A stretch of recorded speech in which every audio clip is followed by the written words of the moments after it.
Hello and welcome. Thanks for joining us tonight for our monthly installment of RecTalks.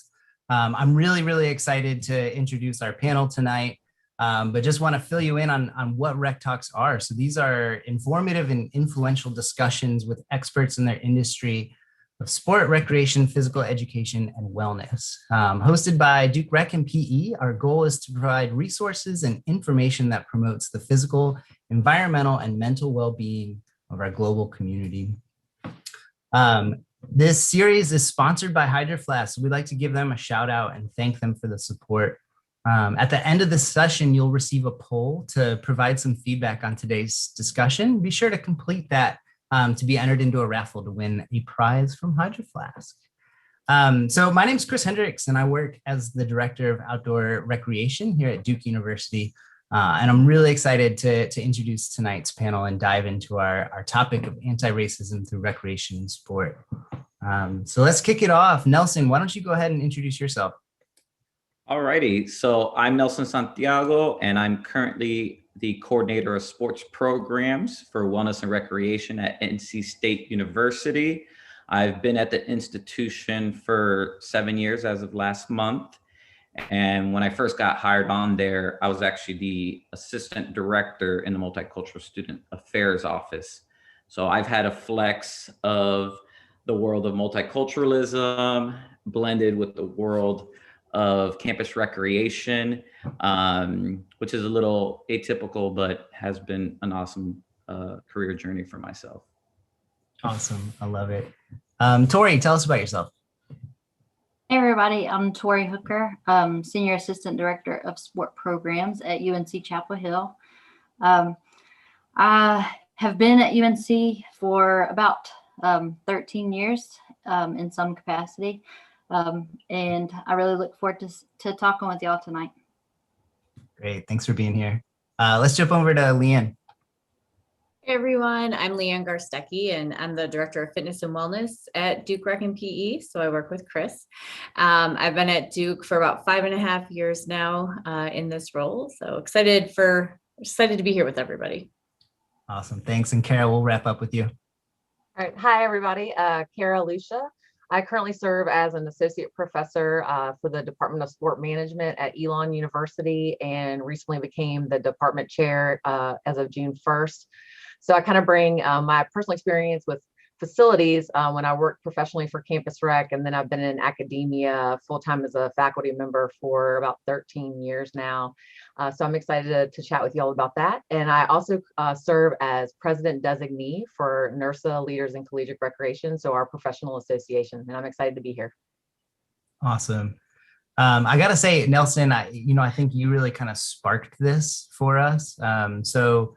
When you all from NC State reached out to talk with us at Duke about some of the work that we're doing, and then we also jumped into a similar call with Tori and the folks over at UNC. So I'm just really excited about this opportunity to collaborate, to learn from each other, and to just have a really open and honest conversation. So before we jump into the questions, I want to start by recognizing the privilege that we have sitting here.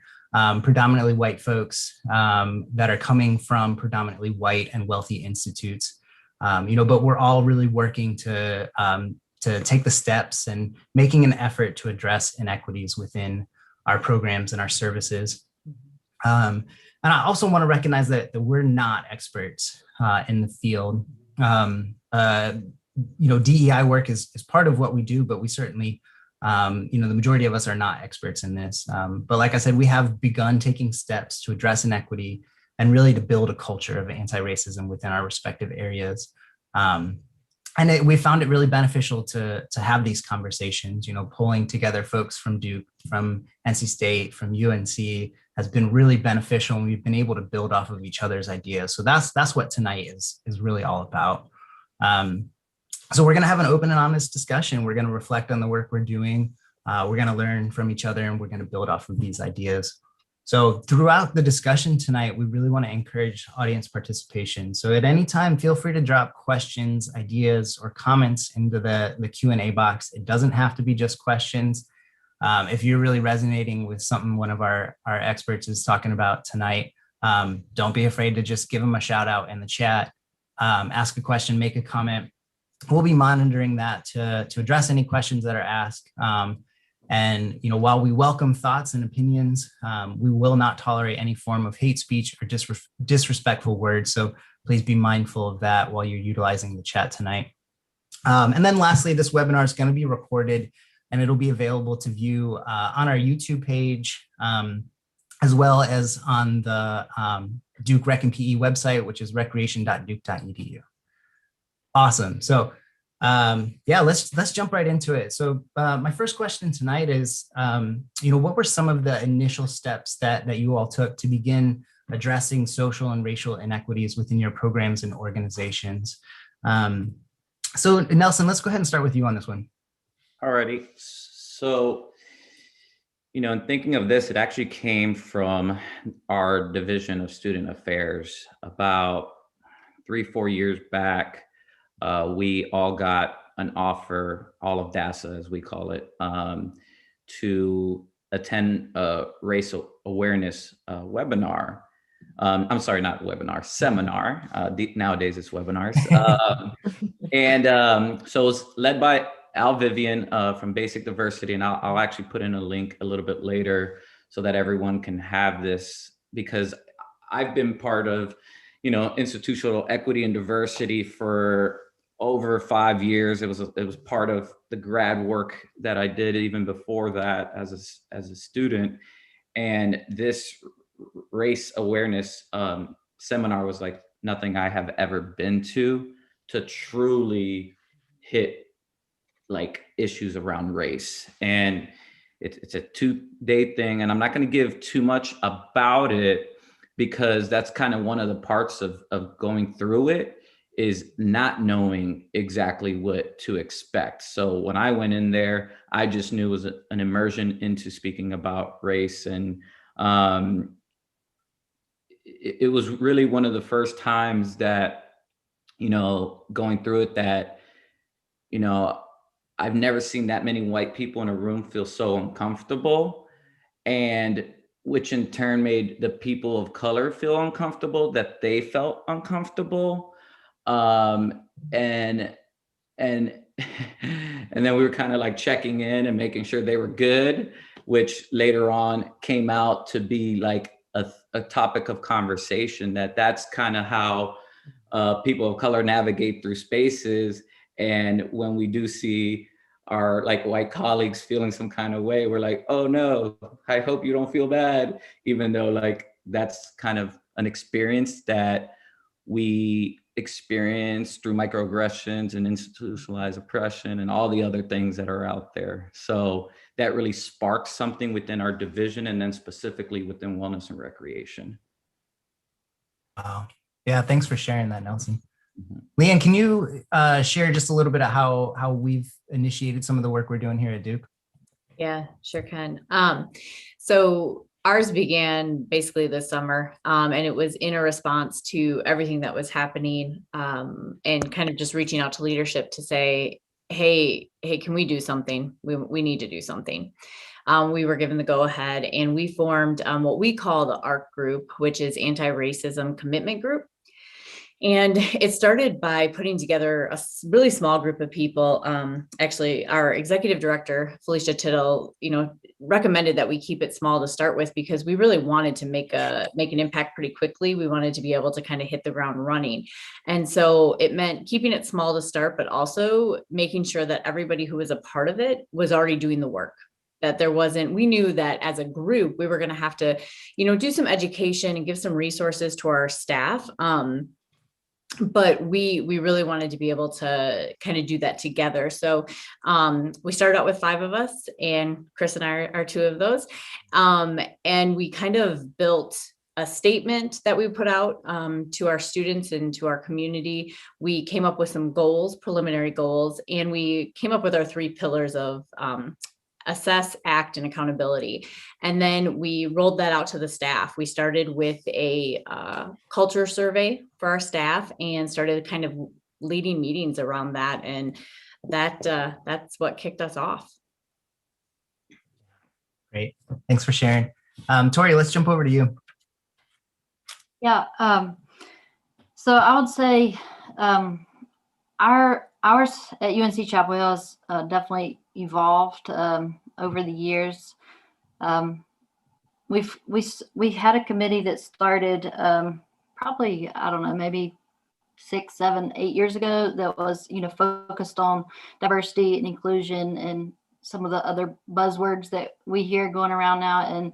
And that has definitely evolved over the years. And I think that one thing that I do want to point out, because you mentioned like the racial inequities, and that was not one of the top priorities when we first started. We were focusing a lot on abilities and other identity groups, but race wasn't necessarily one of the top priorities that we were focusing on when we were thinking inclusion and stuff. And so that's definitely something that has come to the forefront in more recent years. And I just want to point out that I do feel very strongly that race and racism and white supremacy is at the root of a lot of the other isms and a lot of the other oppression that people experience. So I think it's important to name racism, and I think that we need to be more direct in our approach with how we disrupt it. So to answer your question, as far as the programs and how we started out, a lot of it was more organic, probably. A lot of student staff trainings, pro staff workshops.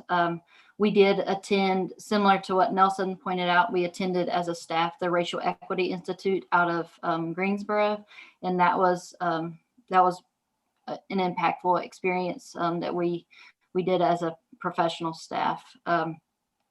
So I would say definitely the student staff trainings and just kind of opening ourselves up to some of those uncomfortable conversations with people.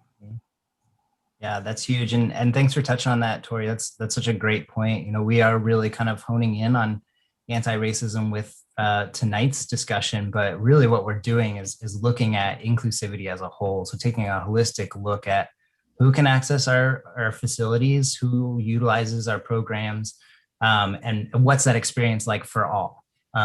So yeah, that's a great point. Thanks for bringing that up. Cara, let's jump over to you for this. Yeah, so listening to everyone, I think that the two words that I think of that come to mind are listening and learning. And the lesson for me has really been, no matter how much I've engaged in some type of EDI work and then learning more about anti-racism, I've been learning through this journey since the summer that it is continuous. And no matter how much we've stepped into that space, there's always still something else to learn. And, I was kind of reflecting when Nelson was talking about the seminar back on campus here at Elon about 5 or 6 years ago. I was in a cohort where we did the Campus of Difference training by the Anti-Defamation League, and we were doing some initial work there. And then doing some work with the equity, diversity, and inclusion work with NIRSA, with our association. And so, even with that work being done this summer, beginning the summer really taught me this whole thing of like listening and learning and the importance of that and having these critical conversations. And so with that, 2 ways that kind of how that's been implemented, from an academic perspective, our dean has worked with our School of Communications to have definitions around DEI and for anti-racism. And so we're looking at scaffolding DEI throughout our curriculum, and the application for that for campus rec, we can look at how we might go about doing that for student development training, for example, for training workshops to assist their learning. Yeah. Amazing. So, Cara, you kind of touched on this, but really, we're all at different points within our journey of anti-racism and understanding the impacts of racism and white supremacy. And we recognize this to be true with our colleagues, our participants, and our users. But by organizing our efforts, I feel that we really can build a foundation that promotes inclusivity, addresses racist policies, and really builds awareness of our role in the advancement of social and racial equity within the work that we do.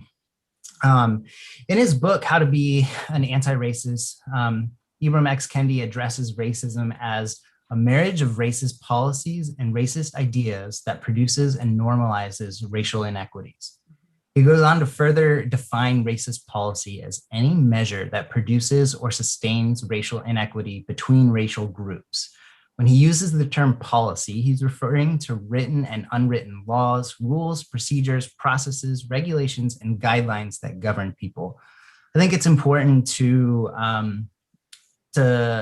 think about policy and racist policy in that way as we kind of move forward with this discussion. So the next question I'd love to dive into is what are some of the steps that you have taken or you plan on taking to evaluate and assess policy and operating procedures within your organization? Cara, can we start with you on this one? Yeah, sure. So I think, if I speak from a professional development perspective within NIRSA and the association, we had an opportunity for people to engage with the 21-day racial equity habit building activity that went through.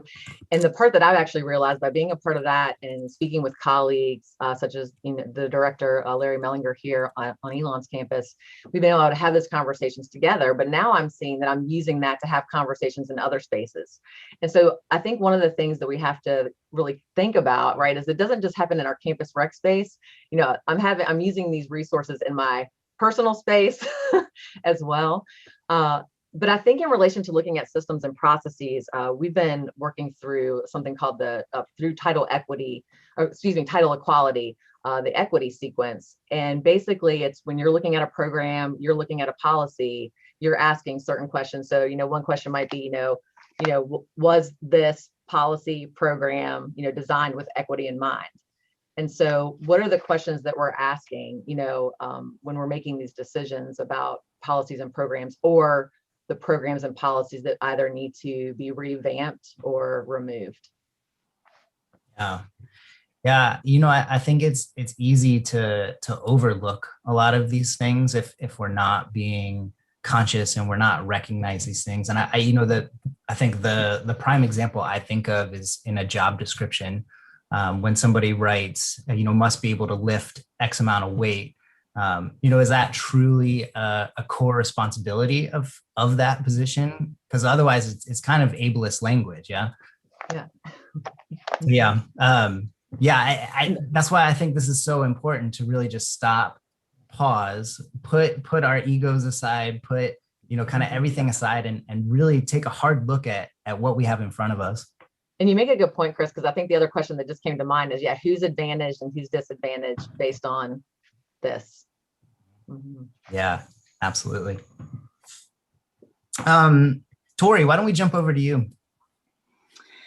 Yeah, so we've taken a few steps to try to take a look at our policies and procedures. And I would say one of the things that we did more recently was a SWOT analysis when it comes to our student staff hiring process. So we really focused on that, the hiring process from start to finish, barriers to even feel welcome to apply for the positions that we offer, barriers to the application itself, really just the language within the application, like really just everything from start to finish, trying to figure out what parts of that procedure were barriers or even perceived barriers to applying.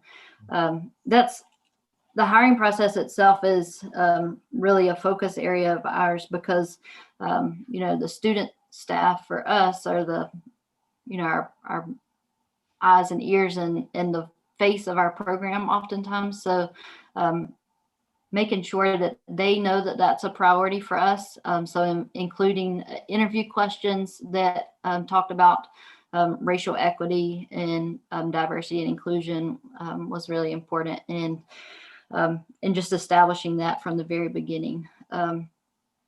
Another thing that we have done, because when we're talking hiring processes, one of the best practices is to have something that's a little bit more objective, like a rubric or matrix or something like that. But really taking a closer look at what our rubrics and matrix were made out of and what they said. So even from a pro staff perspective, if some of our positions say, need XYZ experience, and automatically that might exclude people from HBCUs or, smaller programs and stuff like that. And so really making sure that we value that experience as much as we do any other experience. And I think that's something that is, like Cara said, is still work in progress, but still taking a closer look at all of our processes from start to finish is something that's going to take some time. Yeah, Tori, and can I comment to Tori? Yeah, I wanted to say, it's funny because we're trying to make a lot of change within the association and on our campuses, but then a lot of this change is happening, right? And I really connect with the rubric piece. We've been looking at the leadership pathways within the association, and that was one of the things that we looked at this year was how we're evaluating applications for the board, for example, and then what is that consistency and what are those systems across the different leadership groups. And so that's an action item that we're actually working on within the association. So I think you bring up a good point about how we're assessing if it's applications or the programs or what we do. Yeah, that's key. And really, if you're going to build a culture of inclusivity and an open culture, I think it's got to start from the beginning. It's got to start as soon as that employee walks through the door, really understanding that that's a part of who we are, and that I think that's incredibly important. Nelson, let's jump over to you.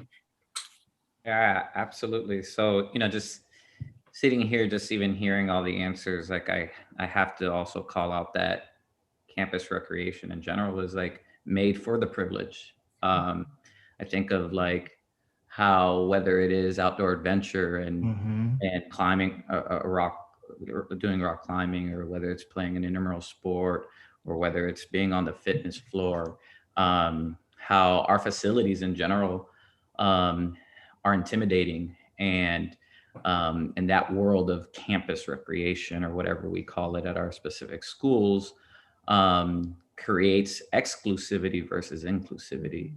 And that's actually kind of how I got connected to the path of going multiculturalism, because when I was at University of Central Florida, I was the liaison between our rec center and students with physical disabilities and varying abilities, right? And I had never had to think about that, because though I may be underrepresented or marginalized or not have privilege in some areas, I definitely have like the full physical ability, which helped me recognize my privileges, which then, fast forwarded to that becoming part of my life work, not just my work on the campus. But anyway, I kind of want to just put that out there, since this is designed for people in our business, and for us to recognize that part. And then, then we jump into, okay, so for the people that are there, the people we want to be there, so what are we doing to assess and do things? I think first, like in the world of sports programs that I'm currently in, is like, right, like verbiage matters, words matter, and words also evolve, right? Like today a word may be the inclusive terminology, and then shoot, in 6 months it might have changed, in 5 years it might have changed. So something we do is look at our handbooks and look at the verbiage that we're using, and just really are very intentional on what our words are. And like, cool, I was in the world of equity and diversity, but I've been out the game for a little bit, so I'm not going to know all the new words or all the nuances, even though I try to keep myself educated in that space. So, but guess what? We have Office of Institutional Equity and Diversity, and we have professionals that are doing that every single day. So if it has to do with gender identity or whatever the case may be, we have experts on campus we could send that to, and so on and so forth. So a lot of that, right, like assessing and reassessing, and not just saying, okay, well, we did that 5 years ago, and so we're good. And no, we're not good. We need to continuously evolve with the world of inclusivity. And then there's a lot of things, right, we do with the facilities. We just opened up a brand new facility that is absolutely gorgeous and has a lot more access than our old part of our building that was the original. And that, heck, when we're trying to move big equipment from one space to the other, we're having to figure out, well, which way are we going to go? Like, so it really is a constant reminder of how little access there are to some spaces to help us make better decisions when we're creating something new, and having that mindfulness of the facility itself, and how the facility can be inclusive to, whether it's different body types, by having spaces where you can go if you don't feel comfortable changing in the big old locker room, or whatever the case may be. Heck, when I first got to NC State, you had to shower with everyone else. Like, it was just one line of showers, and well, there you go. And then a final piece to share is that, also coming from the race awareness seminar, was us creating a diversity and inclusion work team. And now this work team is comprised of someone from every single area of wellness and recreation. And, I'm the chair of that, actually, and we get together monthly to discuss different things. And we always focus on, like, what can we do, like, today for real, or like this semester for real, and it's going to get done. Because this work can be very overwhelming. And I'm sure a lot of people, even on this Zoom, are like, where do we start? Start somewhere. What can you do? Can you change verbiage in one of your handbooks? Can you, if the elevator doesn't have an arrow pointing to it, can you put something out like that? There are a lot of things that you can do today that will have high impact. I remember the first time we had a student,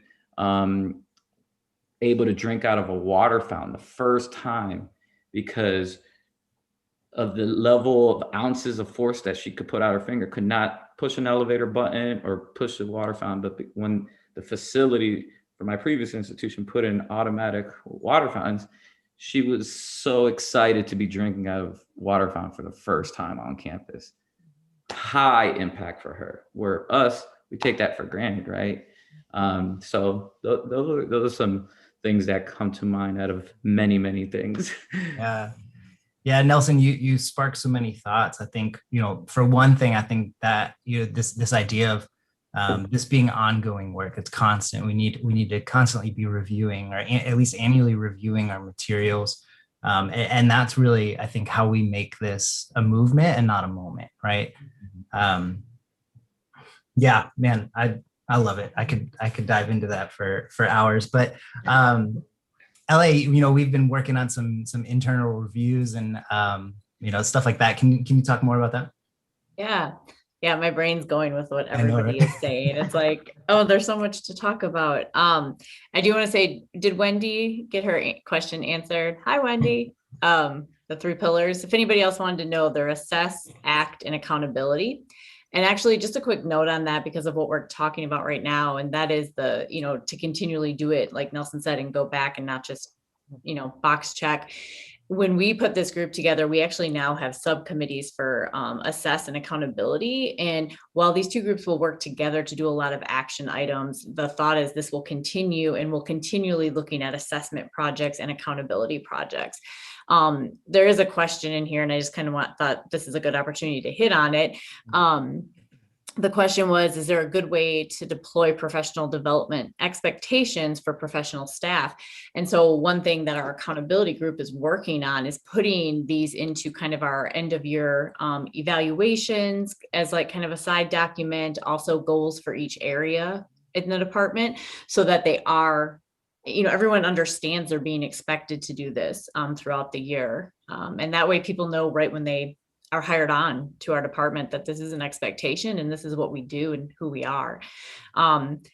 As Chris said, we are doing a review process. And so we are doing an internal DEI review that we actually put together. The tool was created by us, 32 questions. And I think the great thing about that is we were able to fine tune it to work for our department, but more so in general, rec, campus rec. We pulled from a lot of different sources and came up with questions that made sense. And so we're about to roll that out to our staff. We did a pilot with our facility staff, and we just went over that this week.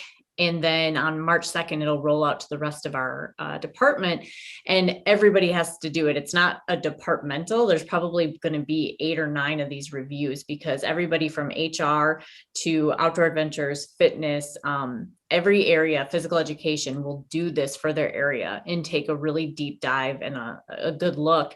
And from that, we'll get a lot of action items. And we do know there's a lot of low hanging fruit.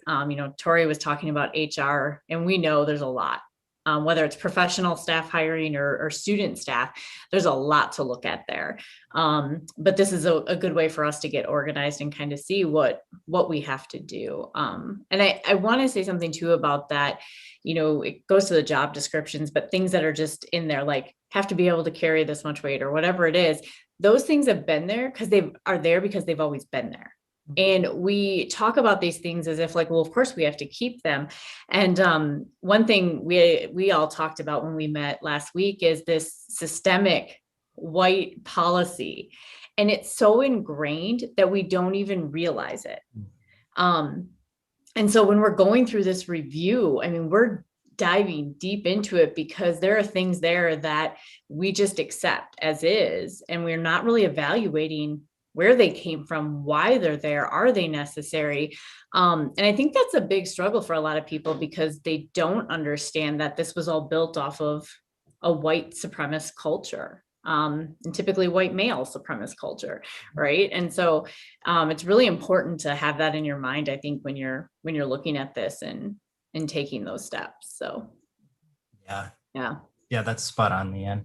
And to kind of touch on the question about professional development, just like what Leanne was saying, these working groups, while maybe not explicitly tied to like a review process, but these working groups are really, really great opportunities for folks to get involved and to start making some change. Sorry if I'm going to steal some thunder, Leanne, but one of our colleagues has started doing social justice roundtables, and this is kind of a play off of NIRSA's 21-day equity challenge. And so we are sharing a resource with staff and just opening up discussion for whoever wants to join and just reflecting on those resources. So, I think really finding those ways to get folks involved and, get that buy-in from whatever point they're at within this journey. I think that's, really essential. You did steal some thunder there, Chris, but that's I'm okay. Sorry. No, that's okay. I was going to replay it, but I did want to say one more thing about these steps. And it goes back to what Tori was saying, how you guys didn't start with race, and making it clear that like for our review process, we've actually identified diversity in 5 different categories. So while anti-racism and looking at race is kind of the primary aspect of it, we want to include everything else. So we're looking at culture, we're looking at sexual diversity, ability, and body type as well. And we're making sure that people keep that in mind, because I'm going to quote what I always quote, and I'll put this in the chat, but way back at probably end of summer, early fall, a lot of us jumped on a webinar that Jen Fry and Dr. Victoria Ferris did called Leading Through an Anti-Racist Lens. Jen Fry Talks, that's her website. She's awesome. She was at Duke. She's now doing her PhD at Michigan State, but one of her statements that she said in that was that I quote, we go back to this webinar in almost every meeting, so check it out. But she said, you can't be doing anti-racism work if someone in a wheelchair can't get through your building. And it like hit, and it was like, oh. And so by doing this work, we are trying to do the work for all marginalized groups. And that's kind of, that's big for us. It's not just about race, it's about everything. So. Yeah, and the intersectionality of all that, really being able to look at this from multiple lenses is essential. Awesome. So jump into the next question. I'd love to hear from your perspective. I know this can be interpreted a lot of different ways, but from your perspective, what actions have or maybe will have the biggest impact on addressing or educating about racial inequities? Nelson, let's have you jump off with this one. Yeah, and of course gave that disclaimer of like, this is our perspective and kind of what we think is impacting.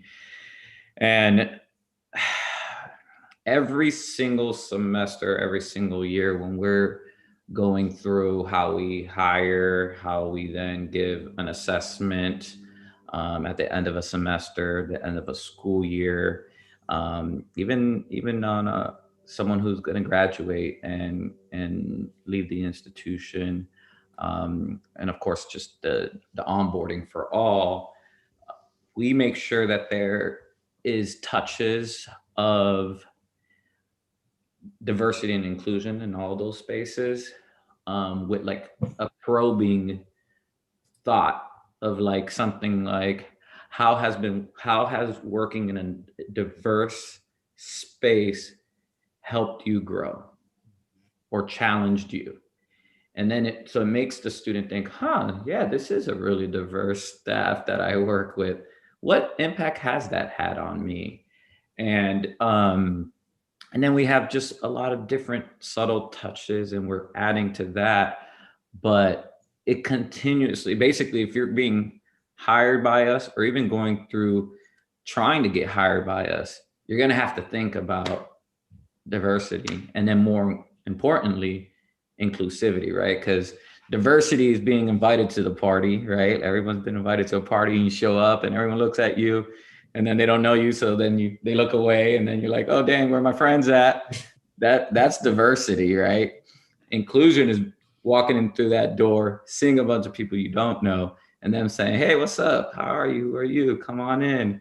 The food's here, the drinks are here, the music's popping, I like the inclusive party, and I used to host a lot of fun parties in my days. And even to this day, if you're coming to my party, you're coming to my barbecue, you're coming to my space, you're going to feel welcomed. I can guarantee that. I'm not letting you come to the diverse party. You're coming to the inclusive party. So, we want to make sure that, the way I describe it when we're talking about like the framework is you're bringing the whole you to us. You're not just bringing the skill set that had us hire you, but you're bringing your history, everything you've gone through up to this point, and everything you will go through as our student employee or as our full-time staff member.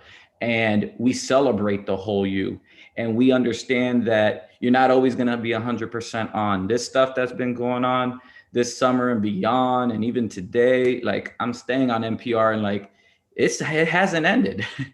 the echo effect of the true struggle of our country around racism is very alive, and it's not going to go anywhere for a while. But that's where we have our ripple effects in our area to be able to impact our spaces, and eventually that will get out. So, I think it's super important for our students to know even that there is someone in every work area that is committed to this work and that spend time out of their workday to dive deeper into what taking care of the holistic student, right? The whole you really means. So come talk to us. We're here. And it doesn't even have to be the pro staff in your area. It could be anyone. And that's a big deal to us and to our commitment to our students and to our pro staff and to the community. Yeah, I love it. Nelson, I'd be so down for a Nelson party someday. Oh, they're great. They're great. I think we all would be. Yeah. Oh, that sounds like too much fun.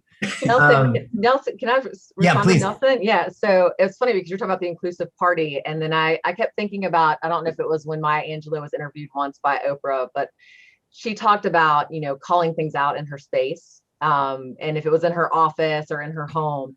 And I remember the first time I did that at my home with a family member when they went to go tell a joke and I was like, not in my space.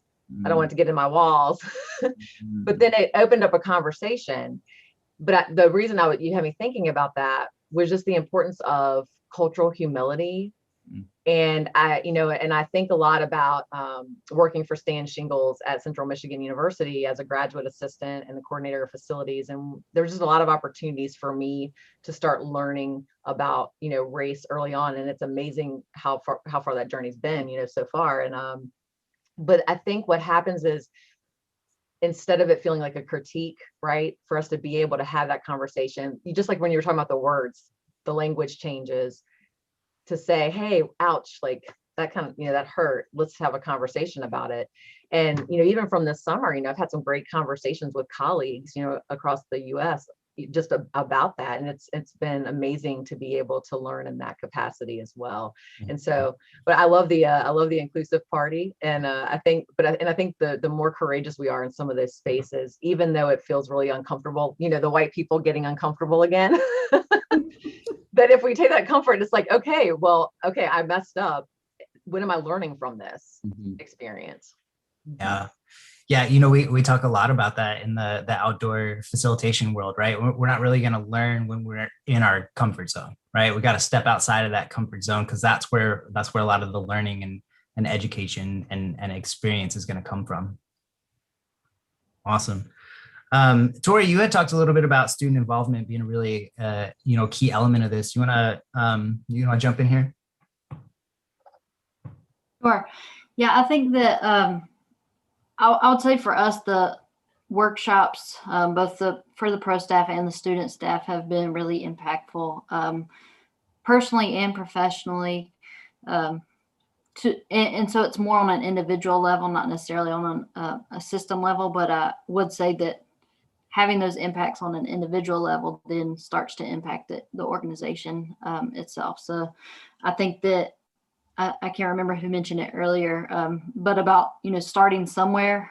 So that's kind of where I think, Cara, it might have been you when you're talking about listening and learning. So yeah, the starting somewhere, everybody is at different levels in their journey and in understanding. So starting somewhere, holding the workshops, holding just crucial conversations and uncomfortable conversations is a good place to start, and really has made an impact in how we can address some of the inequities that do pop up and that we become aware of.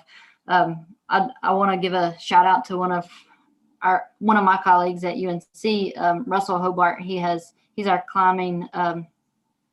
He oversees climbing and expeditions, and he has kind of kept our multimedia club going that we have with our pro staff, and that's Leigh. And it kind of reminds me what you mentioned, kind of your talks that y'all have that are somewhat more conversational, but it's about some of the like a podcast or a book or an article or something that comes up, and those although those conversations can get uncomfortable at times, those are where we have the most growth, and that I see the most growth as an individual and stuff. I would also say participation in that Racial Equity Institute was super impactful, and also the NIRSA 21-day Racial Equity Habit Building Challenge and the conversations that came from that have been very impactful. We're actually starting that with our students, and we started that a couple weeks ago with our students. So that I hope that 2 weeks from now I can report back the same thing, that was really impactful for them as well. But yeah, I would like to see that continue to grow as well.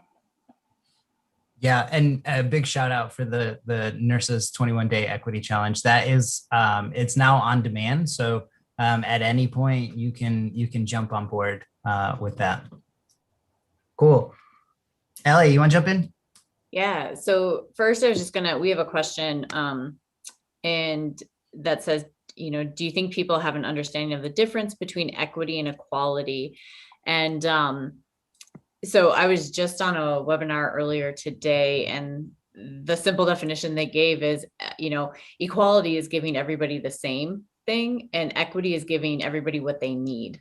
And so making sure that people are given the tools that they need to be successful and to thrive. That was their word. What do you need to thrive? And they used an example of, you have a dinner party for an 8-month-old, a 40-year-old, and an 83-year-old. Do you serve the same food? No. So, that was their definition. And so hopefully everybody has that understanding that we're talking about hopefully equity for all of our participants and students and community. So yeah, for actions, this is where I was going to give Emily Scotchless a shout out for leading our social justice roundtables. She's been leading those monthly, maybe even a little bit more often. And so I think that's been really great for our staff. You know, we're a little unique right now. We don't have a lot of student staff. We're kind of operating just with full-time staff. So we're starting there. And I think, you know, while we're kind of new, so we may not see a lot of outcome yet, I think the biggest thing is our staff now knows how important this is, that it's a priority, that it's defining part of who we are.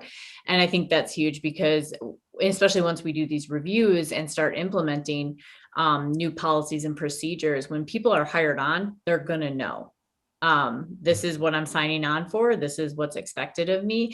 And I think that's huge. And that's not just for full-time staff, that's for student staff. And again, I don't remember who said this, but it's important for them to see that we take this seriously and that we're invested in it. So I think that's going to be really impactful once we continue to move with that. And then the other thing, which I think this may have been what you're referring to, Tori, is the rec reflections, which I'm excited to hopefully get going soon. But bringing students from all of our identity centers on campus to the virtual table to have conversation. And so having them in a space where they can tell us their honest feedback about, do they come to our facilities? Do they use our services? If so, what makes them feel welcome? If not, what would make them feel welcome? What are we doing to kind of keep them away? I'm just really excited for that and hoping that they'll be open and honest, because that's how we're going to learn and hopefully make some changes to make them feel welcome. Definitely. And I think that goes back to this idea of like constantly and consistently assessing and reassessing and really getting the user experience involved in that and making sure their voices are being heard. Awesome. Cara, anything else you want to throw out there? Yeah, I'm going to actually connect Andrea's question in the chat in relation to just like educating people. I'm going to talk about this in a different, like as someone who identifies as white and stepping into a space, you know, how do we go about having other white people join this journey and feeling uncomfortable to do that work?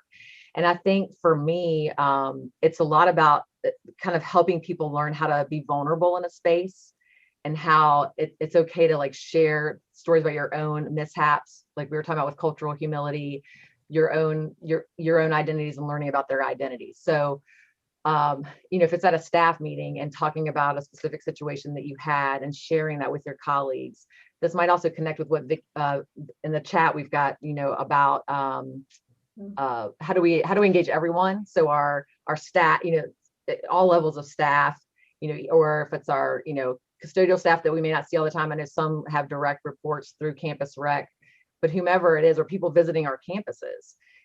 Sometimes I feel like when you have these one-on-one conversations, you have opportunities to be vulnerable and share a story.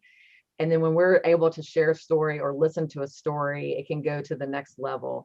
An actual tool, you know, that people, you know, a couple of tools that people have used is like social identity mapping and talking about your own core values, then getting into what your chosen identities are and what your given identities are. So I can say, okay, I'm 43, I'm white, you know, I'm 5'7", you know, I chose a while back to be a single parent and now I'm, you know, remarried. But what happens is if we have those conversations and have everybody do these maps, we can start to talk about, well, when were times maybe I felt hindered or within my identity, right? So as a woman, maybe in my space, how do I feel hindered? And we can start those deeper dialogues, and then people can begin to learn.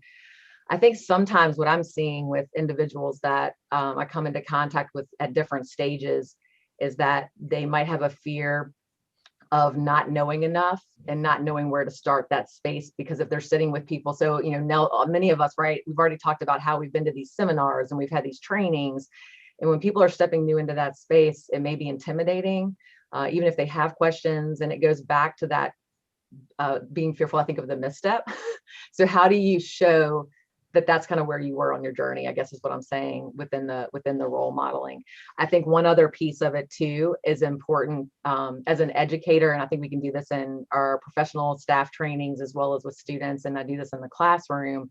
It's getting away from always showing examples, if it's guest speakers, from the white identity, like in sport management, it's the white male, right? That's out there. We bring them in and they speak, or the book that was written, or the article, or the YouTube video. And so really trying to expose people to different types of works where they start to see the lens of other identities, which can help them learn. I love it. So, looking at our 3 A's, we've talked a little bit about assessment. We've talked a little bit about action. And so, I think the next thing I'd love to hear is this accountability piece. So how do we keep this conversation going, and how do we build a culture of anti-racism within the work that we do? LA, you want to jump off? Sure. I feel like just making sure that it's sustainable, making sure that what we're putting in place can continue to go as staff changes, as people come and go, that we have things in place that will continue no matter who's there. And again, I still go back to putting it in the policies and procedures of what our departments are doing and continuing to update that. It kind of solidifies that and keeps it there for all of time. So I kind of feel like that's one of the best ways to kind of make sure that this keeps going and we keep having this conversation throughout. Yeah, absolutely. Nelson, what do you think? So I think of the statement, this is what we do, and if this is what we do, we can be this, whatever team you're a part of or whatever it is.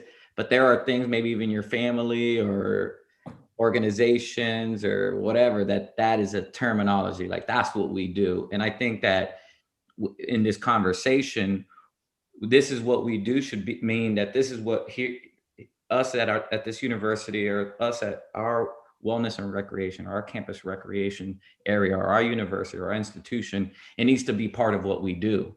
Because then it's not what Nelson does, or it's not what any of the panelists on here do. It's what we do as an institution or as an organization, so that even when Nelson moves on, they're still doing it, because that's what we do. And when you think of like those things, like even when I say, I feel the pride and this is what we do. Like I think of what the Santiagos do. I think of what, we did when I was back at UCF. I think of what we do at NC State. And there's a pride in that leaves me as an individual, even as I go forward, because it's that level of buy-in and pride. So we need to make this part of the framework of what we do. And you know what?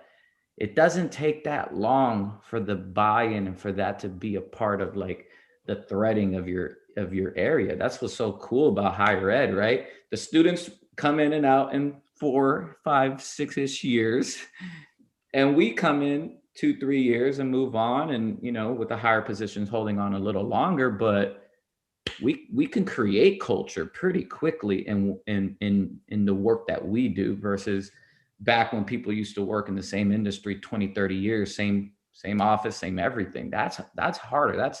That's changing the direction of a big ship. We have like little geo metros. Like it's not that easy to work through and change the trajectory of what we do. So that's what came to mind on that question. Awesome. Tori, what do you think? I agree with all of that. We often talk, like Nelson mentioned, and I think it was mentioned in the chat by Vicky. We talk about like weaving it into the fabric of what we do, where everybody that comes through the organization, whether they're patrons, participants of our programs, just visiting a facility, or if they're a student staff member, they know that this is a priority, and so that's the goal. I would say understanding that it's not a checklist. Like we're not saying yep, I've done this, so now I'm equitable or I'm inclusive, or our organization is, exempt from this because we've done XYZ. We can all take a greater look at ourselves individually, and then as a whole, our organization, and then even bigger than that, our university as a whole, and our role in the community and the platform we take. So where do we spend our money? Where are we putting our resources? We can say all day long that something is a priority of ours, but at the end of the day, if the budget doesn't reflect that, is it really a priority? So I think that those are ways that we can, continue to make an impact, and we can continue to make this a priority. I also think on a smaller and individual level, I've talked to a lot of our group at UNC Chapel Hill about, calling each other out and holding each other accountable on an individual level. So, if there's a statement made at a staff meeting, similar to like if someone has spinach in their teeth, or if they have toilet paper on their shoe, you're going to call them out and say, hey, you might want to fix that. Doing that in a way that people know to correct it and can learn from it is important. I love that. I love that so much. Okay, you want to wrap us up? Yeah, I'll make it quick. I think hoping the most that we don't lose a moment to use our sphere of influence, right? And that could be in our communities, on our campuses, in our workplace, and our families. And I think in relation to, how we do this work at all levels, within, if we say association work, to at the state level, on our campuses regionally, how we're going to be transparent.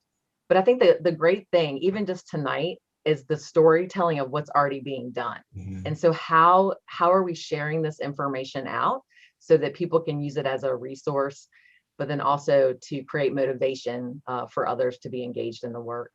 And, one book I just want to highlight, it's called Learning as a Way of Leading, and I can put it in the chat, but it talks about the idea of critical hope versus naive hope.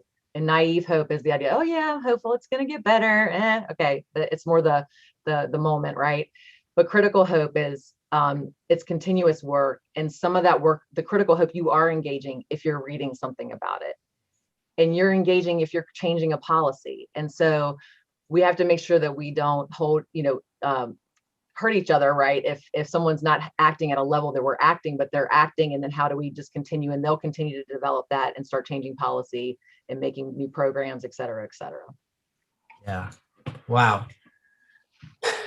I think we could probably continue to talk for hours, but I certainly want to be respectful of everybody's time. I did get one question before this started, and I just want to throw this out there. Somebody had asked about successful partnerships that we've created on our campuses to assist in addressing racism issues. Real quickly, I just want to throw a lot of what we've talked about is within our own departments, within our own circles.